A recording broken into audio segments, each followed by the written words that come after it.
Baseball player Bryan Ruby made headlines in 2021 when he came out in USA Today, making him the only openly gay professional ball player at that time. That same year, he started the nonprofit Proud to Be in Baseball, which advocates for the next generation of LGBTQ people in baseball. Bryan is also a country singer-songwriter who just released his first EP, and he's here today to chat with us about all of that and more. Welcome to my podcast. Thank you. I'm so interested in talking to you because you've had an amazing or a very interesting start to this decade. I mean, it's been a challenging decade for a lot of reasons in this world, pandemic, wars, all this sort of stuff. But for you personally, you've also had a lot of inner stuff and professional stuff happening in your life.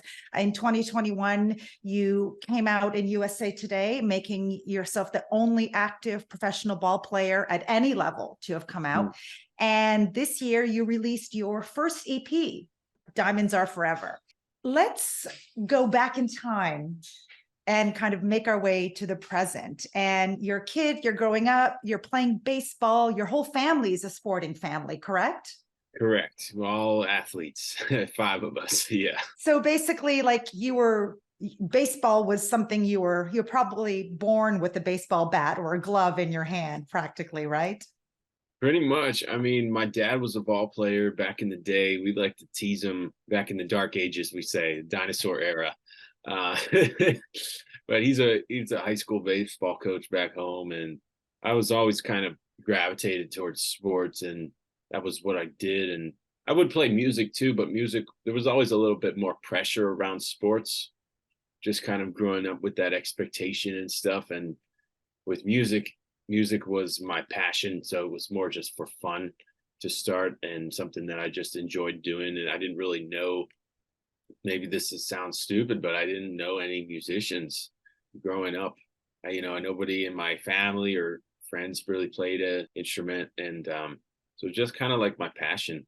But Yeah. I've always been kind of a combo of like sports and music, and even to this day, like we're still kind of doing that, which is wild decades later.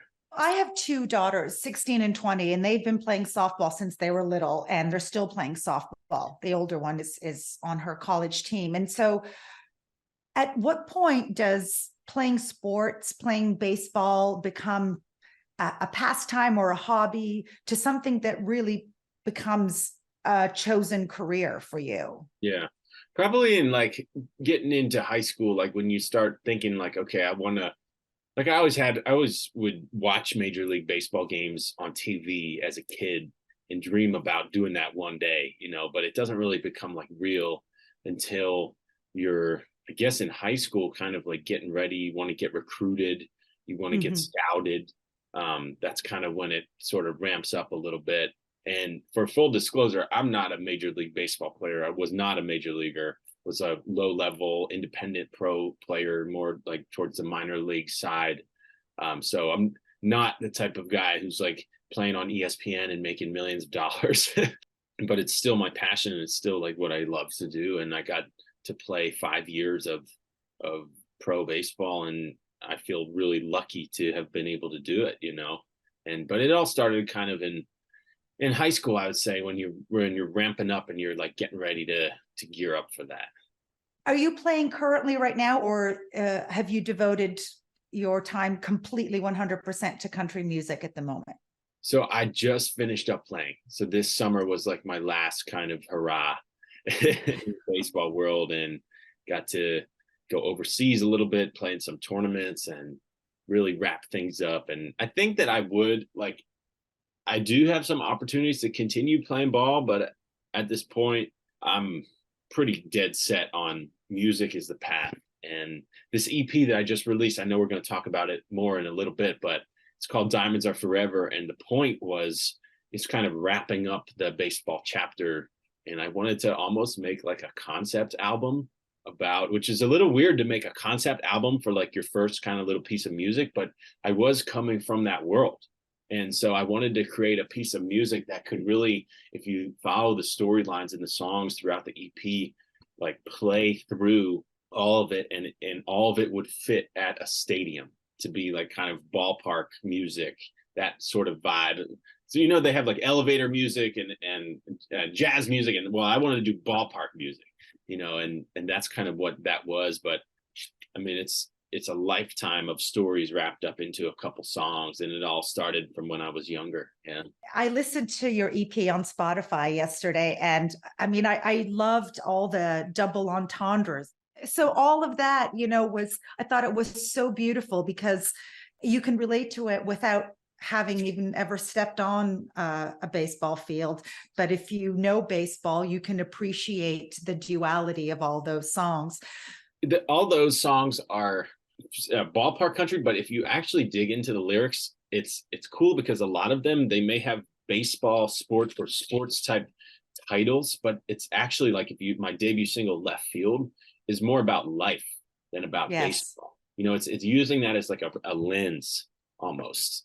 And so I'd use a lot of, I mean, I'm a Nashville songwriter, so that's the double entendre, the double meaning, like the lyric twists and turns. That's kind of, I love that stuff. But me too. I that's why I love country music, because it's storytelling with a lot of that double entendre, and I love listening to it. You know, country music, they love hard, they drink hard, they heartbreak hard, they live life hard. You really get your feelings like poured out, and like it's very therapeutic in a way, you know.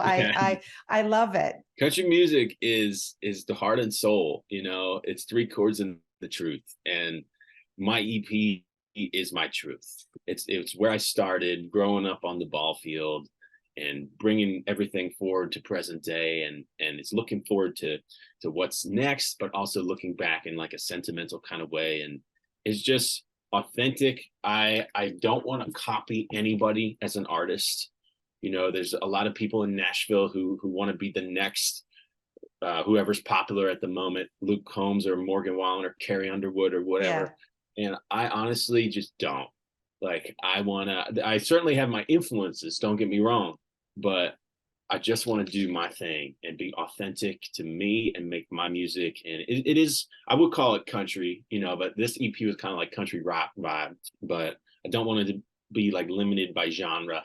You very much feel country right now, but if there's something in other veins that I want to sing, I'm down for that. And but I just want to be like the through line of, when you look at like Bryan Ruby as an artist, I just want to be known as like an authentic guy who's singing real songs. I was talking to a filmmaker, first-time filmmaker, not too long ago, and he's had a very high-profile photography career. And when he made his film, I was talking to him, and he said, "I feel like my entire life has led to this filmmaking moment," because he's beginning this new chapter as a filmmaker.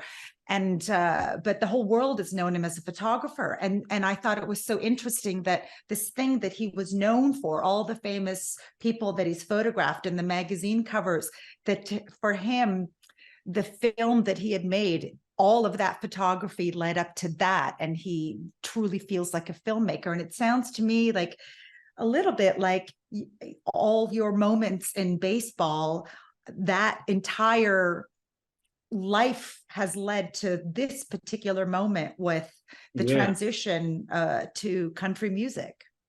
Yeah, that's a really cool point. I mean, I really do believe, like, if, you know, when I set out when I was dreaming about being a Major League Baseball player, you have no, that's really the focus. Like, and you have no concept of, oh my gosh, I'm going to be in Nashville making country music one day, you know. But I truly believe all of that has happened for a reason, and like it led to this.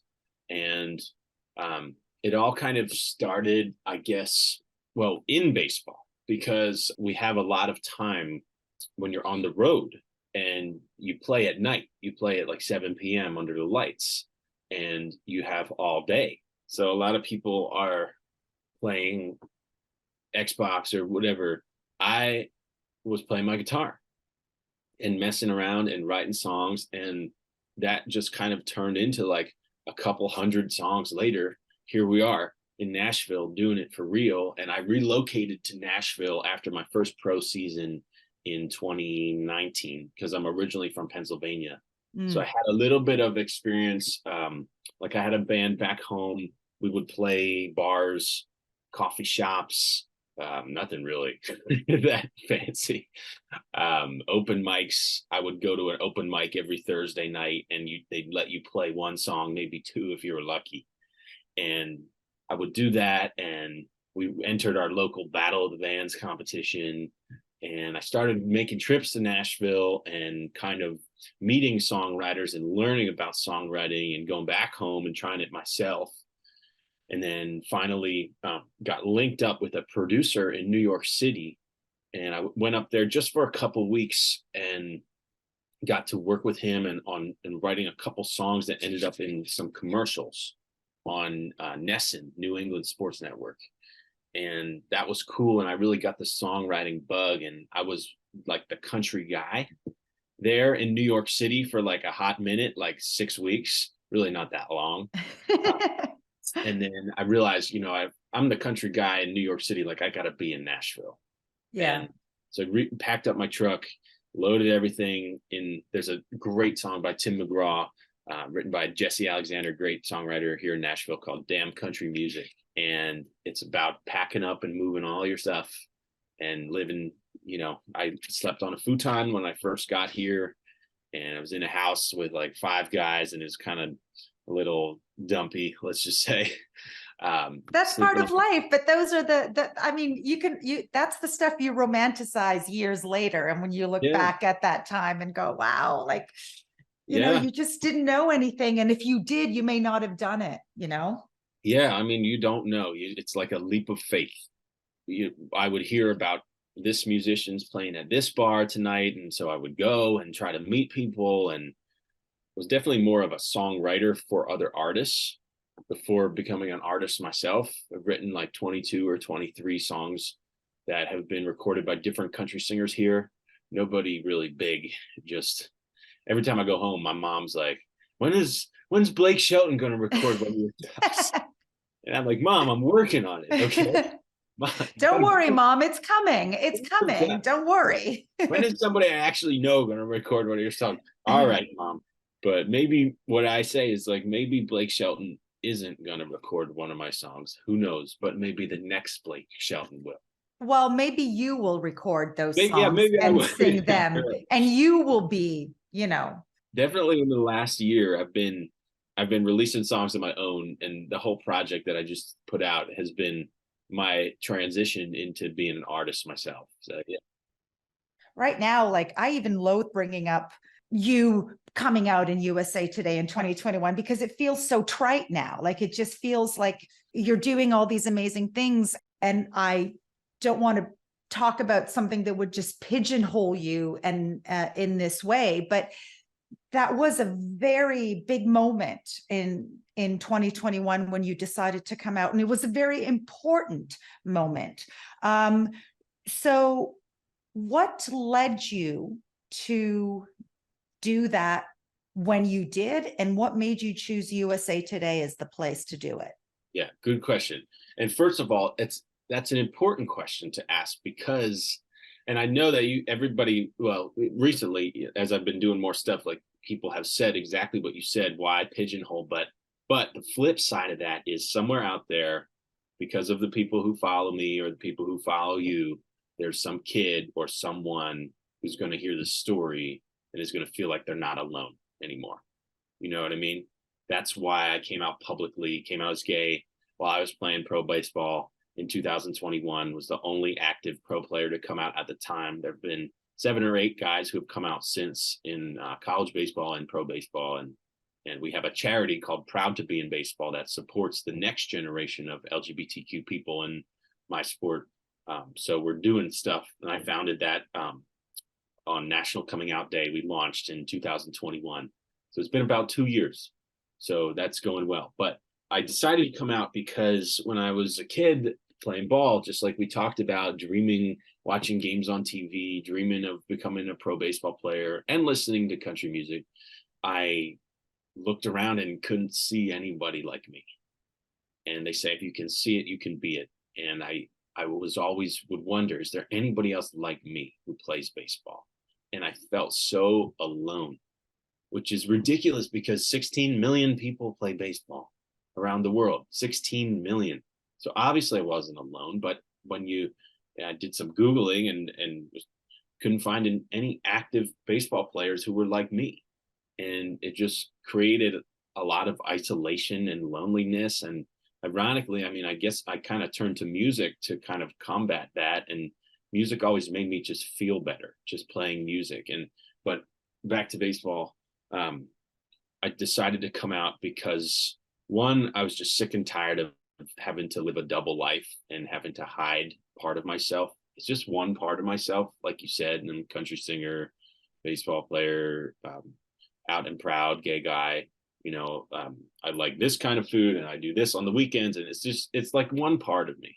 But it was important for me because I felt like at my job I was hiding, and I felt like I wasn't coming out because I was afraid of losing my job in baseball.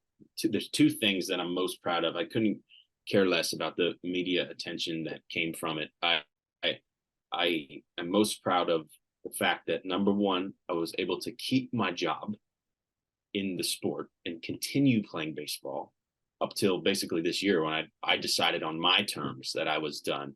So I proved that even at my small little independent pro league level, that it was possible to be out and just live your life and keep your job, which is really basic. But in baseball, that was a statement, and hopefully the next guy takes the baton and runs a little bit farther with it than me. And the second thing that I'm most proud of out of all that is that we've been able to create this charity, and I've been able to do interviews just like this and press and stuff. And each one of these that we do, our charity gets a message from somebody. And it could be a kid, it could be a parent of an LGBTQ kid somewhere, or anybody. And helping that next generation feel like they're not alone, like I felt when I was growing up. Baseball or sports in general just have a very poor track record with LGBTQ. And I mean, Yeah. I live in LA, and the LA Dodgers have their own shameful history. Tommy Lasorda never acknowledged that his son, Tommy Lasorda Jr., was gay. Yeah. And wouldn't admit that his son died from AIDS. And when Junior became friends with Glenn Burke, it really rankled Tommy Lasorda. Yeah. And Glenn Burke was not accepted by Tommy Lasorda Sr. And I read that story because when I was younger and Googling gay baseball player, I found people like Glenn Burke, like Billy Beane, major leaguers who had come out after they retired. And I would question, I would say, why did these guys come out publicly after they retired? Glenn Burke kind of came out sort of privately, I guess, within baseball while he was playing. Yeah, because they offered him a bonus if he married a woman. Yeah, they offered him a lot of money which is crazy. Yeah. But that was the world that it was. And there was this quote that I read, because I read the Glenn Burke book. I'm not a big reader, but when I found something that connected to me, I read it, and there was a quote in there where he said, "Coming out is baseball suicide. You're going to lose your job and you're never going to be able to play again." And I lived, and that quote never left me. Of course, the book was written in like the 80s. So that was a way different time. But if you look at the people since he said that, there really hasn't been that much to really kind of no examples, no path to follow. I mean, when I was thinking about coming out, like I was like, it's the 2020s. Like, this has to be possible. Yeah, like it needs to, like, we have gay marriage and LGBTQ people are I guess slowly gaining rights in some places. Let's say this has to be possible. When you dig into the history of LGBTQ stuff in baseball, it's not a great history, but we're trying to change that. The thing that makes my heart break for you when you read the quote that, coming out as baseball suicide, is that you read that it was a quote from the 80s, but you're reading it, what, in the In the 2000s, 2010. right? Yeah, 2010. 2010. And, Yeah. and to you, that scares you and it makes you keep it in. But the Yeah. thing is you need those 14-year-olds today to read quotes that say you can come out and keep your job. And if you saw a quote that said that, you would have been able to do that sooner.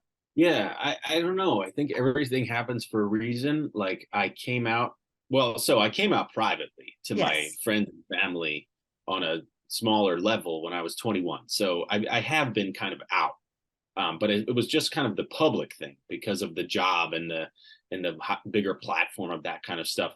And I was kind of scared of that because I'm a pretty private guy and just kind of wanted to live my life. What's kind of cool is that I guess by coming out when I did, I had already gained a little bit of traction in music with not really with my artist stuff myself, but with writing songs for other people. A couple of the songs had done well. Like we had one song on the Texas country chart and that I co-wrote, and another one was like top 15 on the iTunes country chart. So starting to get some traction and a little bit of momentum in Nashville.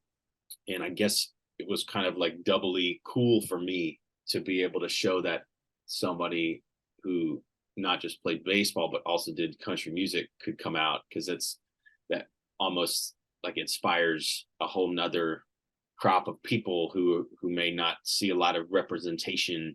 And to be honest, there has been more representation in country music than baseball, way more. Yes. Trailblazers like Shelly Wright, Ty Herndon, Brooke Eden, more recently, Brothers Osborne, TJ Osborne came out, Lily Rose. There are more examples, but I guess it's kind of been cool for me to kind of take up the mantle in both of those things. And I got to do a duet, and it's the last song on the EP called The Standouts with Ty Herndon, who was a real trailblazer here in Nashville for the LGBTQ community. And I wanted to end the EP with that song to kind of show, like, almost pay tribute to different standouts, and it was just kind of a very meaningful way to wrap up the record. Did you want to come out because you were gaining traction? In both of the careers were both kind of coming to a head. And did you choose to come out when you did so that someone wouldn't do it for you through social media or a comment here or there? Yeah, I definitely felt like I didn't want to be outed, and I just felt like it was time. Like I was sick and tired of living two lives, one at home and one at work. It's exhausting. It's juggling. And it's kind of living a lie, although I wasn't really directly lying to anyone. Yeah, but you always have to be careful that you don't say something like, you don't reference like my boyfriend to someone who would be like, what? Boyfriend? Like it's more like making sure that you're on two different tracks and that those tracks don't cross connect. And that's hard. That's taxing on the brain. Mentally, emotionally taxing. And at that point was at the beginning of a beautiful relationship. And when you meet someone, it's everybody thinks like LGBTQ stuff. And I hate when it becomes political. I hate when there's venom in the media, and in reality, it's about love. Like you fall in love.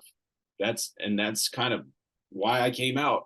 Like when you meet somebody that you fall in love with, and that's what it's all about, and I feel like people can relate to that. Like, and whoever you are and whatever you do and whatever, like sexual orientation you are, that's what it's about. That's like the power of love. Love is so strong that's what it took to make you come out and publicly claim your identity. Because also at the end of the day, it's about identity, and we all have different identities. Your identity is baseball. Your identity is singer-songwriter. Your identity is being somebody's son. And then you have this other identity, which is, your, whether it's your skin color or your religion or your sexual orientation. And your sexual orientation was something you hadn't claimed yet. And then when you fall in love, like, oh, the most beautiful feeling in the world. And it's so powerful. And that led you to that moment in 2021. And that's so beautiful and such a testament to the power of love. It really is. Yeah. And a lot of people, and I feel like, especially here in Tennessee, like we've had some pushback. For the most part, like when I came out, it's been 95% positive, but there's been pushback. Like occasionally I'll get some messages on social media, call it hate mail, but nobody really mails anything. I read it and I see all of it. And I sometimes I think like people just don't quite understand it. There's a lot of messages from people here in Tennessee, like, why do you need to come out? Why do you feel like I'm straight? I don't need to come out. But it's not. It's because like the world hasn't kind of pushed you down, pushed people like you down. I feel like for the longest time growing up as a closeted gay kid who played sports, there was always made to be so much shame on people like me. It was always used as the insult when you made a bad play. Don't be I'm not even going to say it, but always used as the insult. And that was like the worst thing to be in sports, was what we were sort of taught. Well, a lot of what I've had to do in recent years is relearn that and really claim I'm proud of who I am. Pride Month is not about corporate marketing and selling rainbow t-shirts and seeing how much money you can make.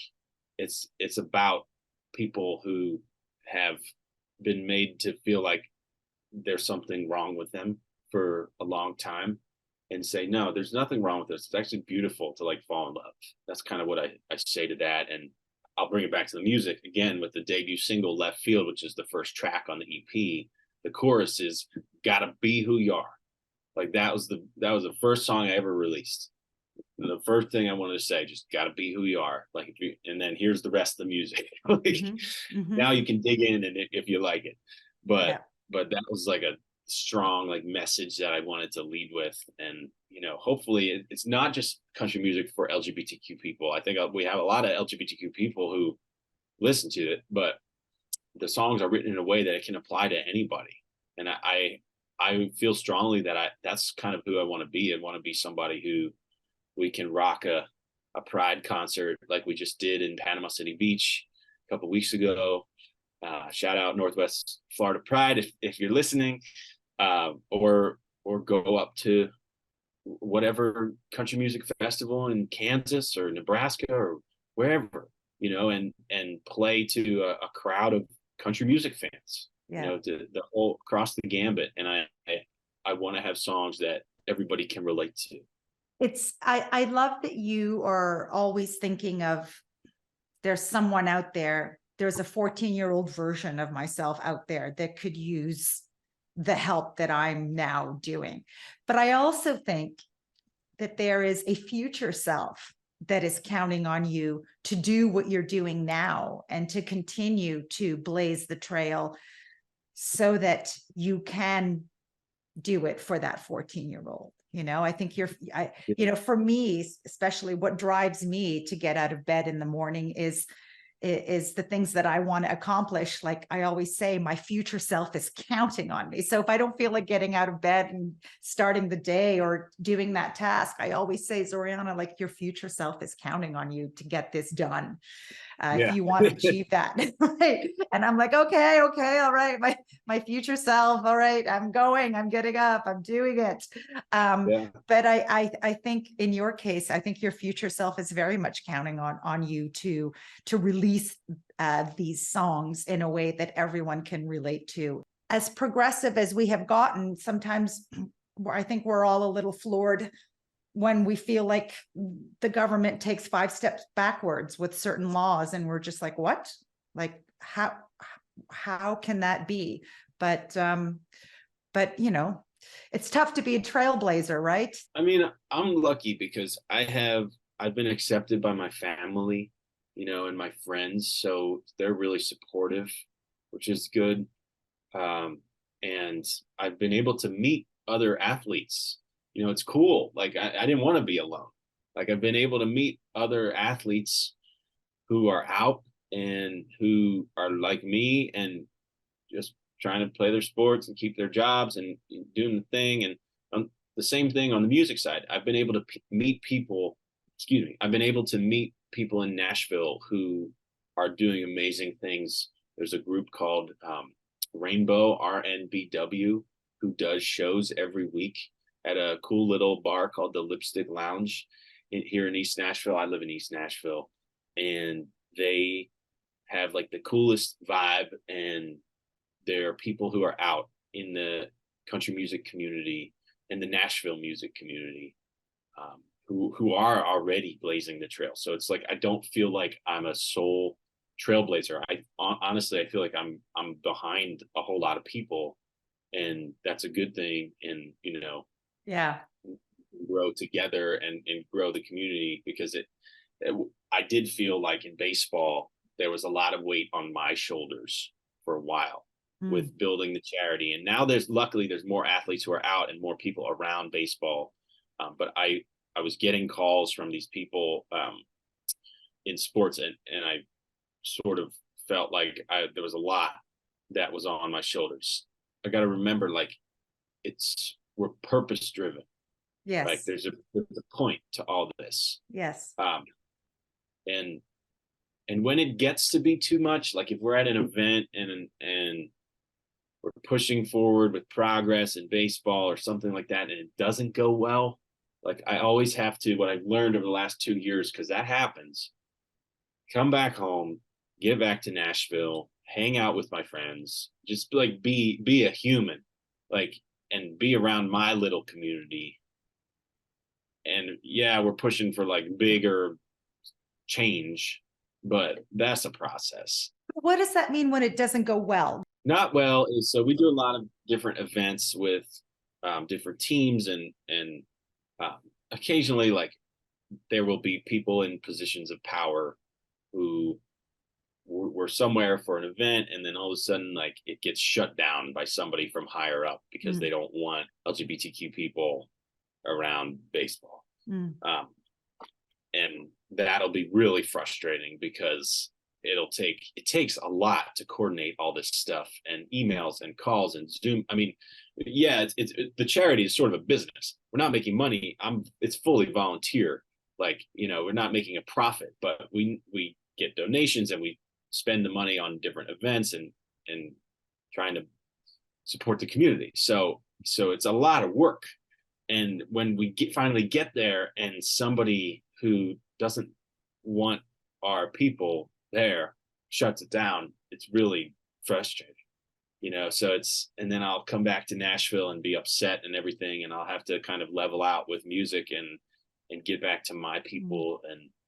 But there's been less of that. There was a little more of that last year, a little bit less this year. Hopefully next year will be even less. So it's like tiny, like you said, just tiny little baby steps, and then you feel like you get a punch to the gut, knocked back, like you said, like, how could somebody do this? Yes. But then you got to realize, like, I was listening to this other podcast, and it was like a kind of a motivational thing, and the guy was saying, you go to the gym for one day, you don't necessarily realize that your body changed or you feel better, but on day 100 you look in the mirror and you say, wow, I've been working out. Like, and it's the same thing. Of course, I got to use like a sports metaphor. Of course you do. But I'm going to use a music metaphor for you, or just like your album, Diamonds Are Forever, is a culmination of everything that happened your entire sports life from age, 7, 8 to, what are you now? 20, 27 or I just turned 28. 28. Okay. Right. So these decades here, it's sort of like you will one day look back and at this time where you're pushing and pushing and pushing, and those little increments, like, and see that all of that has led up to all of this big change. I've written a couple hundred songs, and I was just at the Country Music Hall of Fame watching they do like these different series on songwriters. I was at a thing about Luke Laird, who's a great Nashville songwriter, written songs for Eric Church and Casey Musgraves and Little Big Town, and the list goes on, Carrie Underwood. And he said he's written something like 2,000 songs or maybe 3,000, like some ridiculous number. And I thought to myself, man, I looked at, I have a spreadsheet where I have all the songs, and I'm at like a couple hundred. So really just like the beginning. Yeah. And it's unimaginable for me to think about, wow, like one day I'm going to have 2,000 songs, you know. Like Dolly's a great example. She's a lifelong songwriter, and still she's about to release her new album, Rockstar, which is cool. And it's the same thing. And I think it's like songwriting is almost like a muscle. Like you have to strengthen it. And most of the songs that I write, I'll be perfectly honest, most of the songs are pretty bad. Like, and it's because just you need to slog through all of it to get a couple where you're like, oh my God, this could actually be something. And it's a numbers game. And like baseball, you get a hit 3 out of 10 times that you're really good. You're an all-star player. In songwriting, it's a little worse.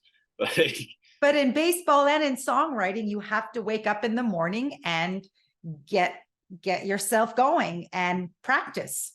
And that's helped me too, because that's what I did for so long. Get up, go to the batting cage, go to the weight room in baseball. And now it's just, I do the same thing, but the batting cage is the writer's room. Yes. Like, and we go and we practice and it's really the same thing. It's just different lens. Different tools, different lens. Yeah. Like basically what I'm saying is I don't want to be on the flip side of this in 30 years or 40 years and think I had a shot and I didn't give it my all. You know what I mean? I want to take advantage of it, and it creates a lot of motivation to go out to the bar and meet country singers. The one song that I wanted to ask you about is the John Fogerty song that you center field, right? How did you get permission? Was that hard? And by the way, I love your rendition. I love it so much. And has John Fogerty heard your rendition?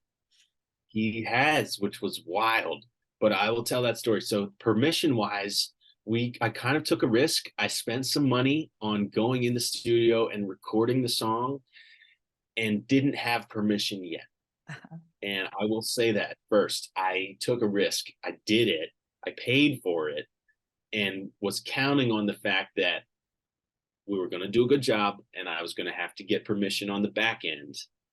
And I did. And my distributor got a cover song license. So I'm legally allowed to do it because technically he's the songwriter. So he gets a portion of the royalties from it, as he should, because he wrote the song. It's a great song.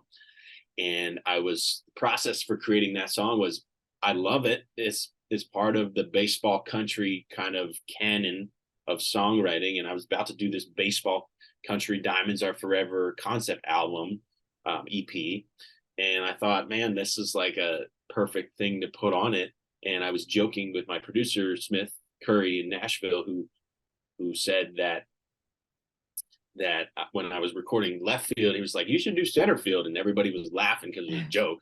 And I sat back and I was like, maybe that's actually a really good idea. Like, I love the song and it's perfect for the exactly what we were just talking about, the baseball canon of songs. And so we did, and he heard it, which was wild. And I guess not a lot of people have covered it over the years, but yeah, he heard it and he sent me like this message, and he just said pretty much like, keep rocking. And that was, I mean, I didn't think he was going to hear it. I didn't think he was going to like it. I don't know. I was worried he was going to be mad because I covered his song, and he seemed like he liked it. And I mean, I tried to really we talked a little bit about genre before. I consider myself a country singer, country rock kind of vibe, but I wanted to put my own personal spin on that song. Like, he has his version is iconic and it's huge and awesome song, but I wanted to make it Bryan Ruby.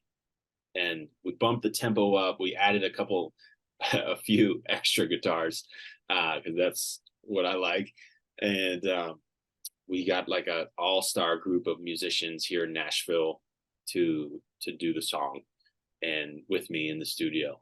And I added a key change at the end. So I was like really tried to respect the original, but put my own little spin on it and make it different in my own kind of way. Something I could be proud of, and that both pays tribute to the original songwriting and the song, but gives it a little fresh spin. So yeah, that was it's in the middle of the EP. We put it smack dab in the middle because it's like, put me in, coach, I'm ready to play, and perfect kind of high energy thing to continue the story.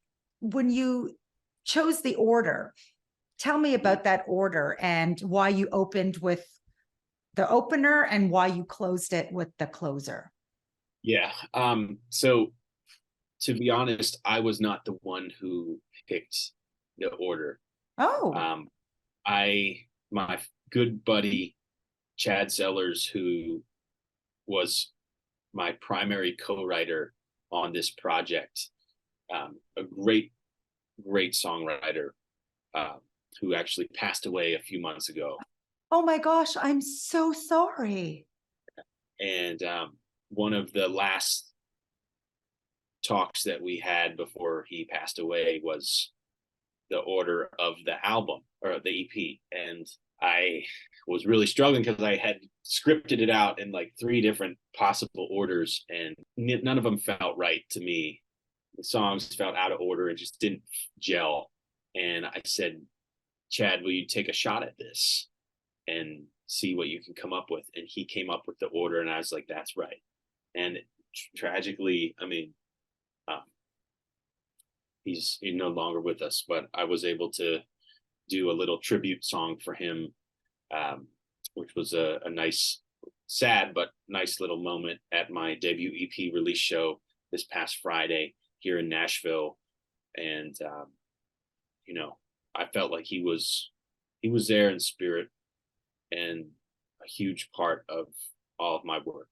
So, yeah. Wow. I am, first of all, so sorry for your loss, but how beautiful that he will forever be an integral part of this EP. You know, he left his mark in that order, because the flow is really beautiful. And it does feel like, you know, you watch a movie and it has a beginning, middle, and end, right? And it's a visual. And with this, when I was listening to it last night, it did have a beginning, middle, and end. It was like a movie for my ears.